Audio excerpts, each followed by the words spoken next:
Okay, welcome guys to our another episode of Frontline to Fairway.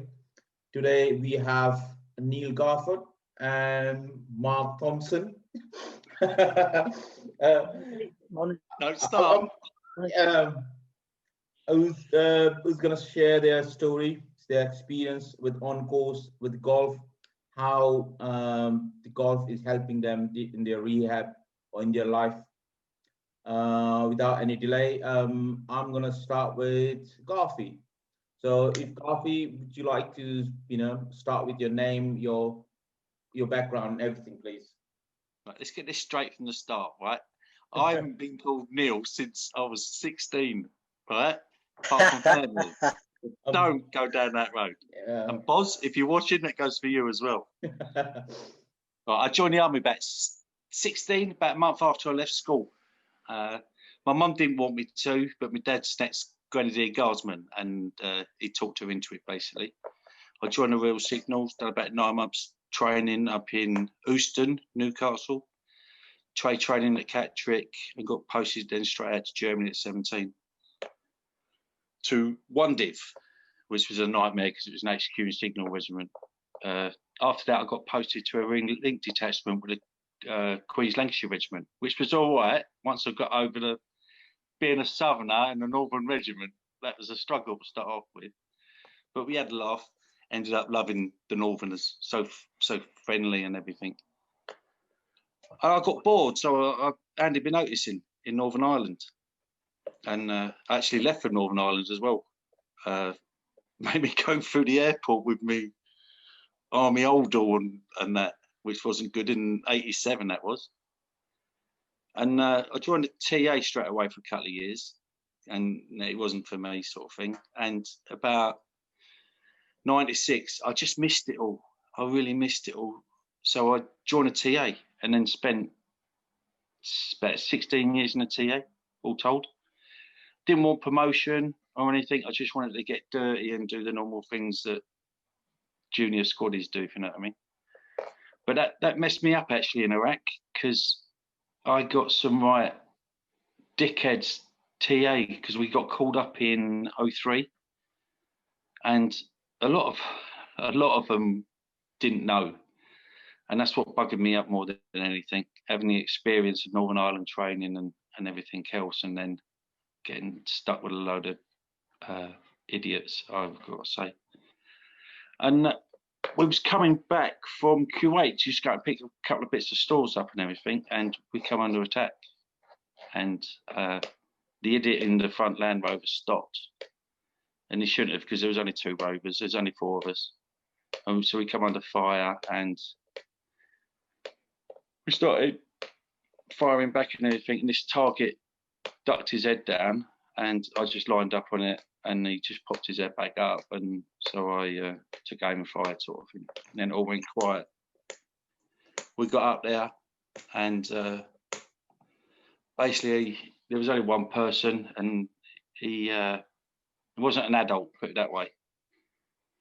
And everything was fine. It was only when I got home I realised what the hell have I done, because I saw the videos of the marches that had gone in London and newspaper cuttings, and we shouldn't have been there and everything. And my missus rang the army up and said, "There's something wrong with him, he's not right."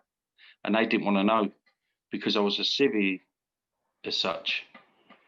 So it took quite a while to get some people round and whatnot. And in the end, I started getting treatment. I got diagnosed with PTSD. And yeah, it just hurt so much. I just thought I committed murder more than anything else, because we shouldn't have been there, obviously, and a lot more's come out now. Yeah. Cool. Cut a long story short, you know. Yeah, so I've done about 21 years all told. Yeah, not much happened really. Don't get me wrong, I enjoyed Iraq actually, because I felt I was actually doing a job that I joined all them years for. But no one can teach you to deal with killing. They teach you how to kill, but not how to deal with it. And I struggled with that in the end. So did you do? It's not a telic though. It wasn't a telic that time, wasn't it? It was telic. Was it telic? Okay. Yeah, it wasn't 2, 3, or 4. It was just op-telic. Oh. There wasn't an op-telic 1. Oh, Not until there was a telic 2. Oh yeah. It was just op-telic. Yeah. Oh yeah. We actually got called up to look for weapons of mass destruction and that. The NBC regiment, JMBCL, I think it was. Yeah, special unit sort of thing. But after a couple of months, they realised they didn't need us and sent us home. So you went done from that. Actually, we was attached to the tankers as well. I don't know if it was 1 RTO or not. I can't remember now. But Neil Bain was there when I was there. Oh yeah, Neil. We probably walked past each other, he said. But I didn't know him. So you can call him Neil, though. Yeah, because that's what he likes to be called.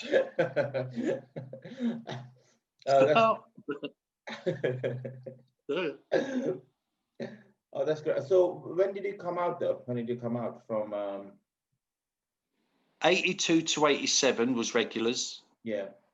And TA, I come out in, I eventually got discharged in 08. It took them 5 years. So you got medically discharged? Yeah, sorry, yeah. I got medically discharged with PTSD. That was the main thing. There's a load of other little bits and pieces that have added onto that now. But yeah, it was PTSD was the key. Okay, that's good, mate. Cheers, thank you. Yes, Tomo. Good morning, Jay. Good morning, Garfy. Yeah. All right, mate. Yeah. All right, champion, mate. Name is Mark Thompson. Everyone calls me Tomo. A former Royal Marine. Served 35 years, basically 1982 to 2017 when I left Headley Court. Done various operational tours, Northern Ireland, Iraq, Sierra Leone a couple of times, and some humanitarian relief operations. Thoroughly enjoyed my time in the Corps. Due to leave, well, did various units, 40 Commando mainly, 4-2, ships, HMS Ocean, HQ and 6 Commando Logistic Regiment. The last basically 10 years in the Corps, I was community facility manager and the works liaison manager, which was basically mainly in civvies, working with contractors and making sure, you know, the unit runs smoothly. Unfortunately, in 2015, there was a freak accident in the sergeant's mess at Norton Manor Camp 40 Commando, and I ended up crushing vertebrae 3, 4, and 5, and taking a huge chunk out my spinal cord, which resulted in me being paralysed and in Musgrove Hospital, waiting to go to Salisbury. Lucky enough, after the operation, I got movement back, and they sent me to Headley Court for 2 years for recovery, which was an amazing place, and it got me back on my path to recovery. Golf has always been my main passion, so yeah. Oh, that's great. That's basically my career in a nutshell. Oh, yeah. So, did you say when did you got medical discharge there? Did you say 2017? Oh, so not long ago. Not long ago. It was. No. Well, 3 years. Yeah, 3 years ago. April 2017. Yeah. Yeah. Because I remember when I played with you, I think it was Sanford Spring. You told me Yes, about your injury. Yeah, your injury and everything. Oh, that's great, guys. Thank you very much. Okay. We'll just make a point, G. Yeah. He's in the Navy, right? Not Royal Marine. Royal Marines in the Navy. Right, I got to get that in. Melissa could have been the rap reg. Yeah, Pete. Yeah. All right. Yeah. So I'm gonna move to golf. Garfy, have you played golf before, or before your injury, or before? Only knocking about sort of thing, nothing serious. I owned clubs for a little bit, but never went out really unless there was a do on at work sort of thing. Because not forgetting, because I was a civvy when all this happened, I was working as an HGV driver out of Iceland, so we used to get together. But that's about it, really. You know, not seriously like this now. No, not like now. No, any weatherman now. Yeah. Well, when did you join on course? You joined, I think, 2016 or 17. About 5 years ago. Yeah, I think it's 15 or 16, isn't it? Yeah, something like that. Yeah. Yeah. Haven't looked back, mate. Yeah. Haven't got any better, mind you. No one is. No. And it. Except Simon. Yeah. Just no paperwork there. Yeah. Tomo, did you play golf before, mate?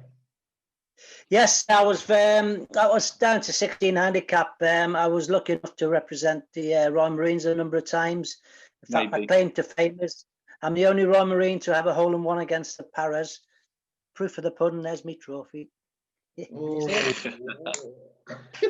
I'll actually read it. Mark Thompson, Chichester versus the Paras, 3rd of October 2013, 4th hole, 157 yards, and read it with a 7-iron. I could actually hit the ball them days. No way. I can't even drive it that far now. Driver now, isn't it? What's the distance? Yeah, exactly. Sorry? What's the distance, did you say? How many yards? 157 yards, 7-iron. Oh. Now you need a driver. It cost me £69, 67 pence for the beers. It is, it's a driver now. Yeah. Oh, that's good. So how it affected you? Obviously, you played before for your injury. Yeah. I mean, basically, totally. I was at Headley Court and feeling sorry for myself one day, and then a guy came up and said, "You used to play golf?" I said, "Yeah, that's right." Yeah, he says, "There's a little pitch and putt round Headley Court."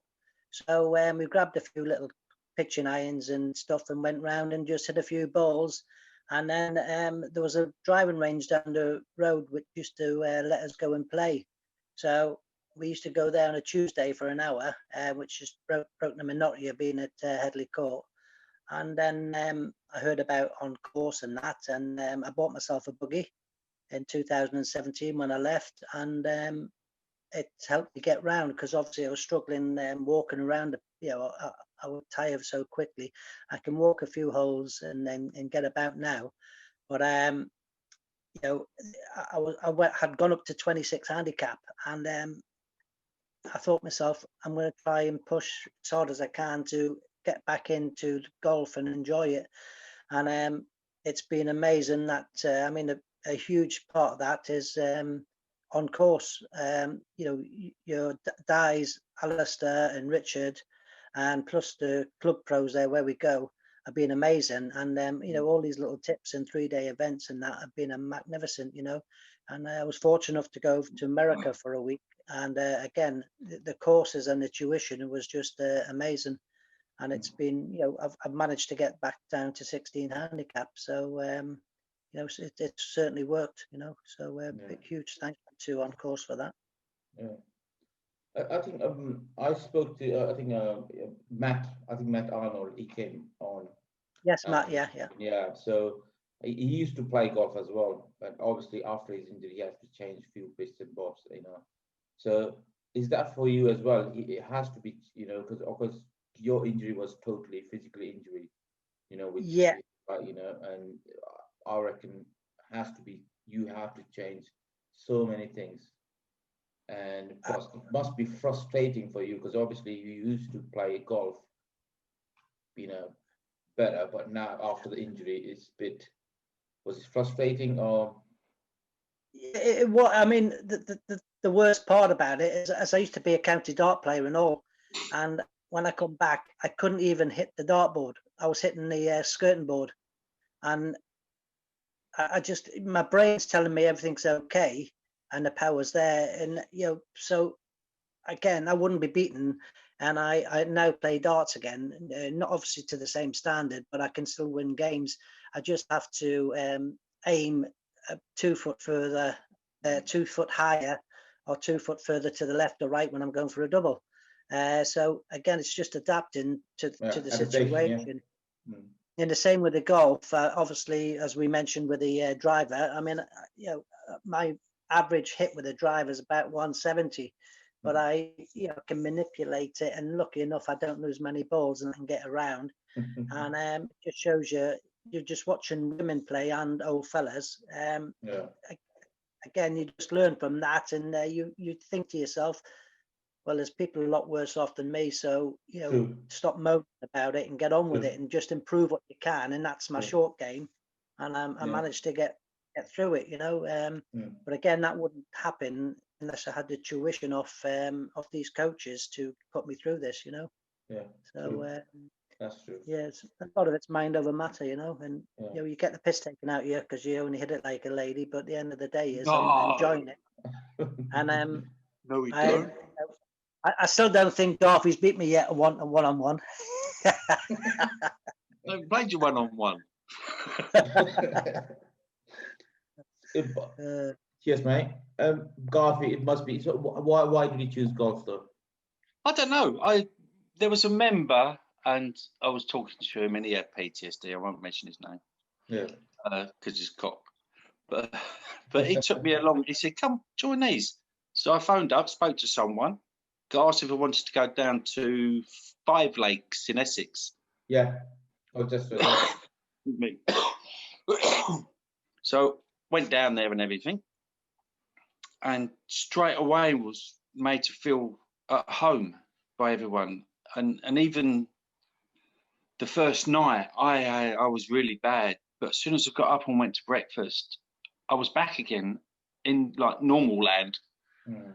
It was fantastic, and that's what just hooked me. There was a bit of an incident with another member talking about PTSD, so I think we know who I mean. But that got sorted out actually, and Alistair come around with me on the last day to make sure I was all right, because of whatnot. But that was fantastic because there was me, James England and Boz. We all joined on that day.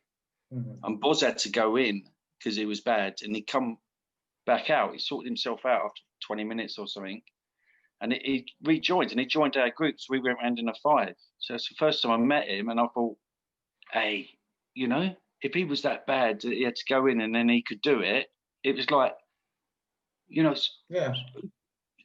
all can. Yeah, and it was fantastic, and we've been in touch ever since. We're like thick as thieves when we go on a trip together. Yeah. So yeah, that was my first one.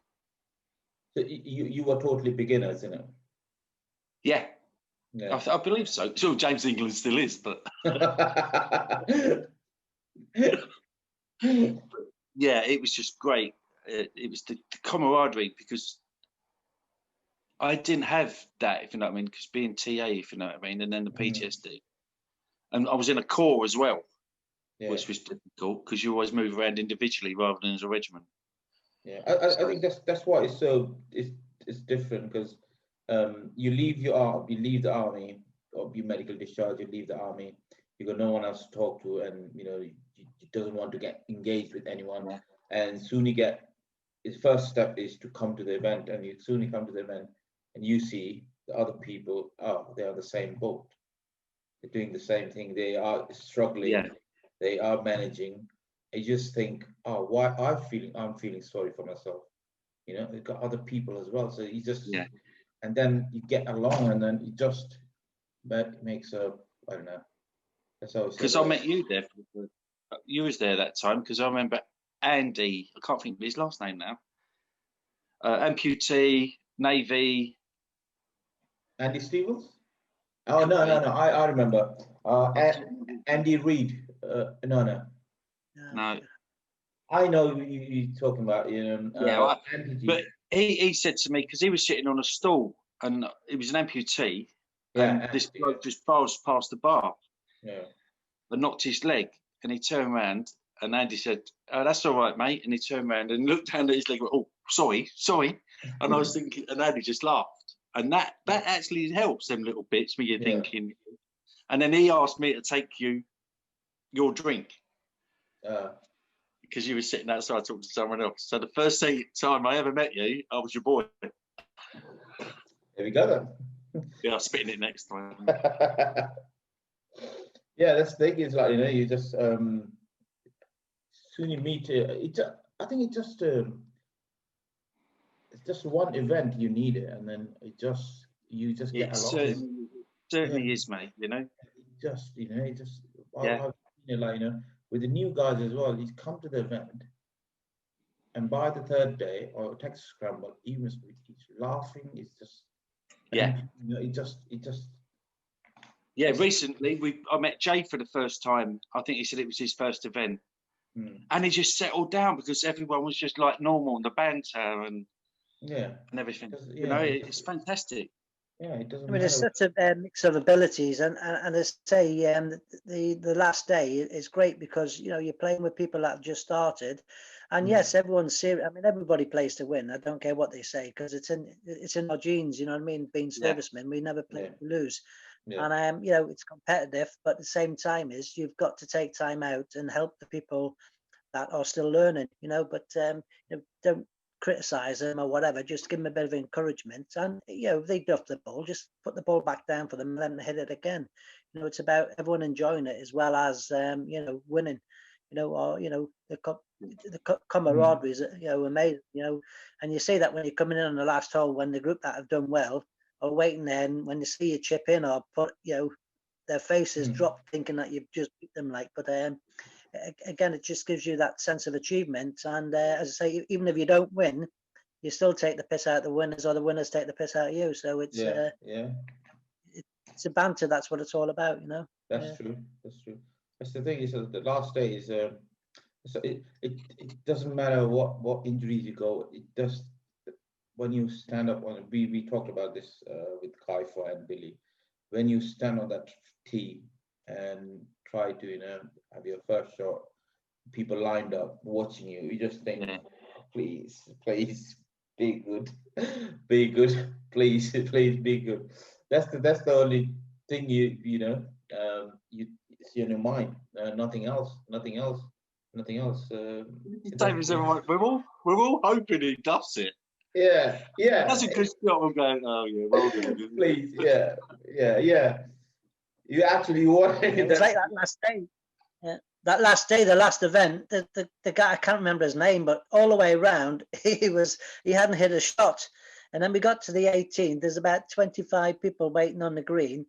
And he plays a shot into the green, and we've all duffed it into the bunkers and that. He played a shot into the green about 20 foot and then sank the putt. So he played the last two shots, the only two shots he played all day. Yeah. So like that, oh, you played well. And I'm looking, giving it. Bloody hell, he's carried him for 17 holes. You his remember day, that? Yeah. He just remembered them two shots. Yeah. It was so funny. Yeah. Okay. I've got. It's a different question. So, how golf is helping you, though, Coffee? How golf is helping you? Do you know what? I honestly don't think I'd be here if I hadn't have had the golf. You know, I really don't. I've killed, but I can't, and I've tried self-harm loads of times. You know, and I've always asked for help. But the big thing about it is you only get help once you've tried something, when you need it immediately. And the golf has actually been there immediately for me. It's one of the only things that has helped regarding my PTSD, you know. It's yeah, I wouldn't, it's weird, you know. And the banter and the meeting up, and I mean, I know it's like chatting to you two today. I was bad yesterday, you know, and I had to have one of my special tablets.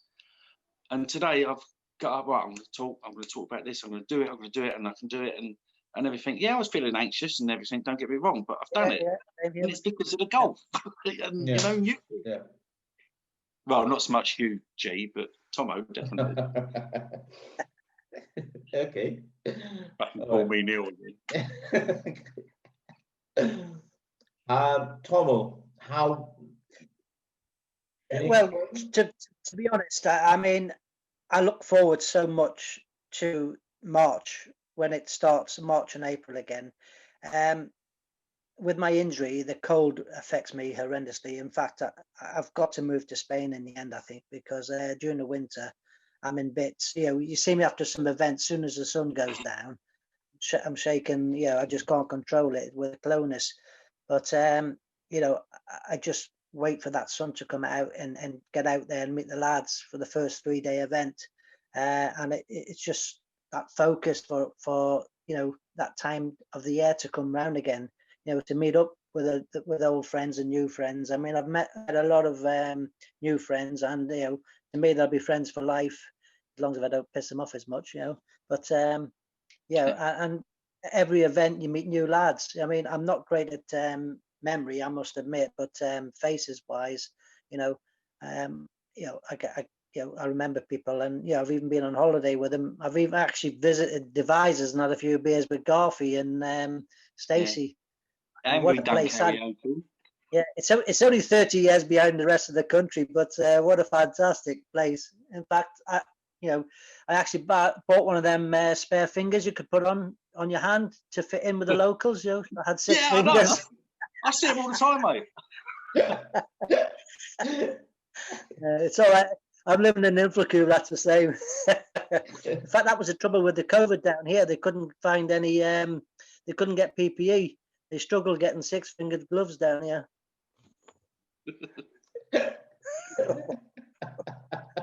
But the golf, it's a focus for me. It's something I look so forward to, and my civvy mates here and that, and they're so jealous that I get away and play so much. I've been fortunate to go to America with On Course, and the Spain trip with Jez and the lads. I mean, that was amazing. Some of the photos that you got, and meeting the expats over there, and the Chelsea pensioners. These events that all through On Course. It's just amazing, and I can't thank you very anymore. Like, I mean, to actually, even through the COVID crisis, you've been there all the way through. There's always somebody there you can ring or speak to, Zoom calls. I mean, some of the professionals, and a lot of them did well this weekend. Westwood, winning the Dubai, and Fleetwood didn't do too bad. So all these things have helped, and you're just a phone call away. I mean, obviously there wasn't many events this year, but just a couple of events I did do, it was amazing just to catch up with people. And definitely. in honest, there's always a house there, or a bed, or a game of golf being organised, and people will put you up, any part of the country where it's on, which is amazing. People you've just met a couple of times. And I'm good friends with Bob. We've been fortunate enough to go back over. We won an auction, and we went over to Portugal and Spain just a couple of weeks before the lockdown in March. And that they're memories you want to next year, But it's unfortunate circumstances now. But it's all down to golf to focus on, Tomo, I just noticed you ain't shaved, have you? Does that mean your head's on upside down? This is going to stay like this forever now. Better than Simon's, though. Yeah, definitely. And can we not mention Orlando again, please? Yeah. The what? Sorry. That's twice you've mentioned America now.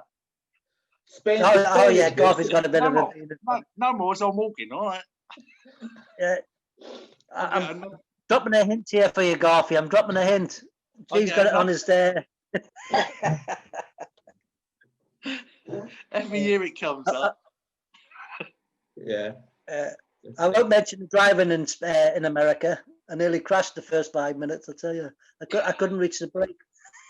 Yeah, they all driving alongside the road, didn't they? So. Well, it wasn't so much driving on the other side of the road. It was actually stopping the vehicle coming out of the car park. I nearly hit the one in front. I had to steer around the ballard to miss them until I found I had to pull the handbrake on. I realised I couldn't reach the pedal for the brake. So, lesson learned. Don't get any motor with you. Yeah. Cheers. I've seen you on your buggy as well, though, mate. Yeah, cheers, Tomo. Yeah, I've crashed that a few times. Yeah.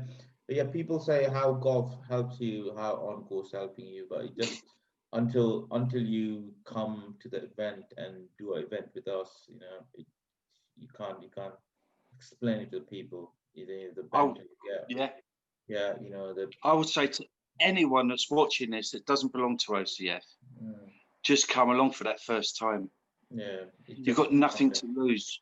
Yeah, you know, and even if you don't like the golf, you'll get a self-worth within yourself about seeing others, and you'll learn some things as well. I learned so much about not only my injury but help I could get that I didn't know before. So just anyone, just join up and give it a go. You know. True. Yeah, there's always somebody there to help you. As I say, there's even if they're not great golfers, they'll still come across and teach you what they know. Just to because you will get times when you're on your own, but as I say, somebody will always pop across and have a chat with you and just help you out, because there's so many, well as 18, 20 people there sometimes, and the professional can't get to you all at the same time. So but there's always somebody else that will pop in there and give you a hand with anything you need. There is one, well, I won't mention his name, but he was playing bad, and he actually broke down on one of the holes. He was just crying. He just couldn't control himself. So we give him a couple of minutes, and then me and another lad went over and we just sat there talking, and I said, come on, your next shot, it could be fantastic, and then you'll be out of this little bit that you're in. Anyway, he got himself together. We went and played the next shot, and he duffed it. And he just looked at me, and we just wet ourselves. And I said, see, you're out of it again now, aren't you? And I'll never, ever forget that. It was amazing. It's a banter. I say, don't take one good shot. Yeah. One good shot to get you back on the course. That's all it takes. Yeah. Well, more like 100 for some of us, but. Okay. I've got another question. I think it's going to be, Garfie's going to love it. So, think of a highest point, or memorable, whatever. That's definitely got to be Hunley, mate. I've never been so fucking far up north. It's definitely high. Actually, there's too many. I can't put my finger on one. You know. Yeah. But there's just too many of a high. But the moment that sticks out more than anything is we went to Menorca, and me and Dave Shaw were sitting there in the evening having a beer. We went outside for a cigarette, and he wasn't moaning, was he? Sorry? Dave wasn't moaning, was he? No, don't do that. Will's outside talking to his missus, and with that, me and Dave and some bloke walked in, one of the expats that was sponsoring us type thing out there and doing everything. And we just said to him, excuse me, mate, you got something on your bottom of your foot. And when he lifted his heel up and he went, oh, hello, sailor. Will was in tears, and he's talking to his missus. He couldn't talk to her anymore. He just absolutely was wetting himself. And he just said, it's that banter, Yeah. It really is. Menorca was but good. That's the thing that at the most about it, But there is so many things, when I went to a fundraising day with you, that sticks in my memory so much. And you got up and done that speech for the first time. And I know you was anxious, but you inspired me. Actually, it's better out being out and letting people know, because, all right, you've got an injury that they can see, but for me, I just look normal. Well, you can't see my injury, and explain it, and that is such a high, such a come down, but it's helped me along my journey, if you know what I mean, so much. You've taught me a hell of a lot about stuff, and cheers, mate. It'll be fun, Yeah. We shared a room together. Not in a that way. Woke me up. Yeah, the fucking hell out of me, you did. I woke up one night, all this bang, bang, bang. I thought, he's having a nightmare. I was saying, there's me, not even thinking, because you took your prosthetic off, you had to hop to go to the toilet. And I was like, oh, of course, you don't realise the simple things like that. But it did scared the shit out of me, I'll tell you, to start off with. Yeah. Yeah, there's too many, mate. There yeah, really the thing. That's the thing. You just yeah. For Tomo. As Garfy said, there's so many, but I mean, playing at Donald Trump's place last year was amazing. Where was that, Tomo? Well, up in Scotland. Yeah, I was lucky enough to play with. Okay. Yeah, but absolutely, two amazing courses, and the hosts and that were just amazing. I don't think I've ever been in a hotel room like it. But I think it was about 800 quid a night or something. They upgraded us, but they're absolutely amazing. Oh. But one thing I'll always remember was I volunteered to go up to Kent to play in a charity match, and met these two civvies that had paid a lot of money to play. And this guy comes out and he's got the oldest leather bag and clubs I've ever seen. So I says, all right. I said, you play regularly? He says, well, about 35 years ago was the last time. I went, oh, okay, mate. I said, well, we'll have a good day. Anyway, he puts his shoes on, and the black leather shoes with the old flap on them. That's how old they are. I mean, I don't even think you see them now. Anyway, we get to the second hole, and all of a sudden I see the sole of his shoe fall off. So I like that. I said, mate, I said, your sole, and he looked, and all he's got left is just his foot out the bottom of his shoe. And as he walked another step, his other sole fell off. And I'm in bits. I'm in my buggy. I said, mate, do you want to let me buggy? I said, well, wait here. He went to the shop and he had to go and buy a pair of shoes that cost him 70 quid. And he went, oh no, he says, your missus doesn't know I paid 100 quid to come and play in this. He said, no, I'm just going to spend 70 quid on a new pair of shoes. He says, I hope it's not 35 years to the next time I play. But it was so fun. Oh.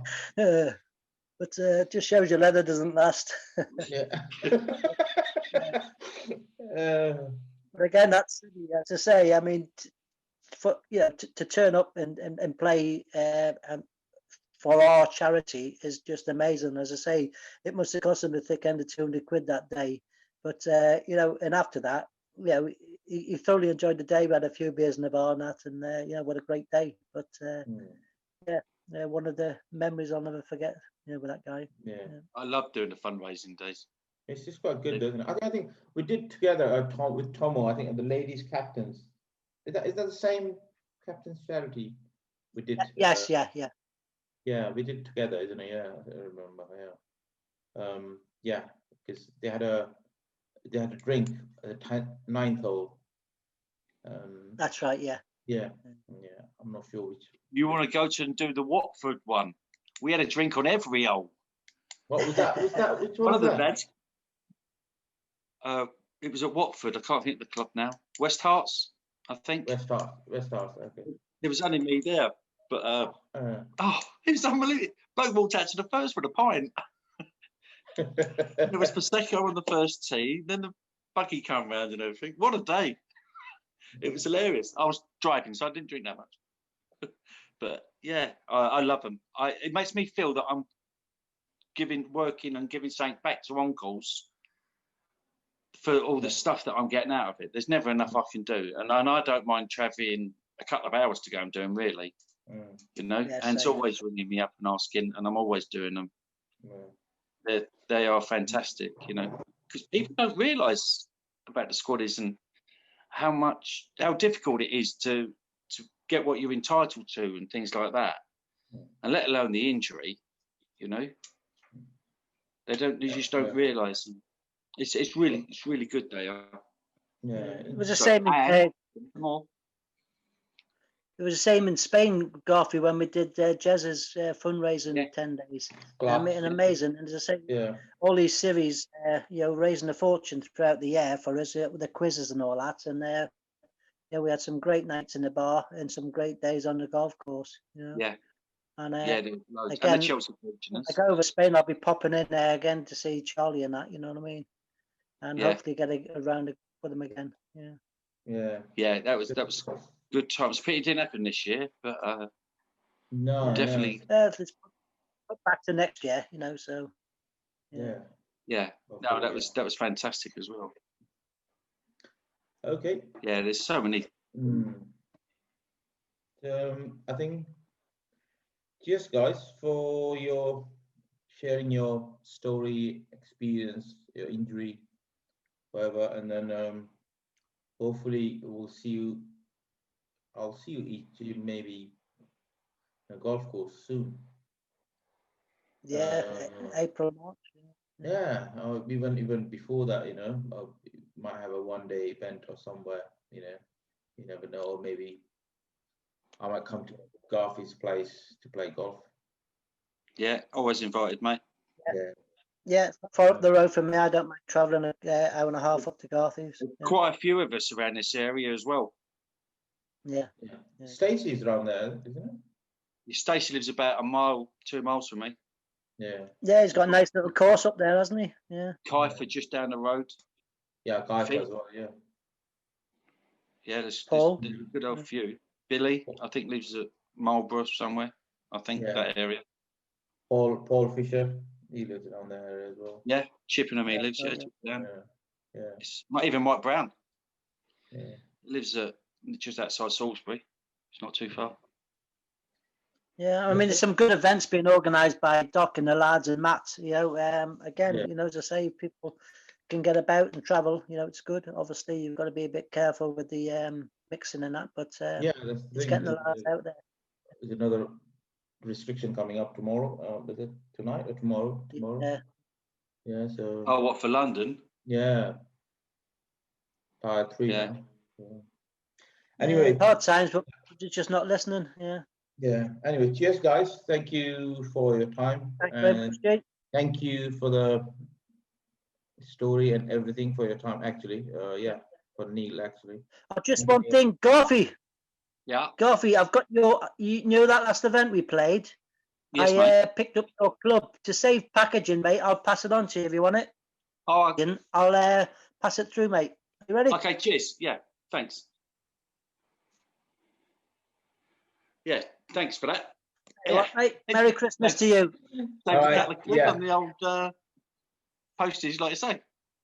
Yes, guys. Oh, gee, one thing. I've written this down because it's one of the funniest things that I've done, I think. I went into a pro shop and I said about lost property, yeah? And he said, hang on a minute. And he's trying to find a book to write all my details down. He finally got the book after about 5 minutes. And he started writing, what's your name, address, and everything else. And blah, blah, blah. He said, what have you lost? I said, I lost a Titleist 3 on the 7th. And he just looked at me, slammed the book down, but everyone else in the pro shop was out of their fucking trees, mate. It was so funny. Always a laugh. Oh, yeah. And always great to talk to you, Okay. Cheers, guys. Thank you very much. Cheers.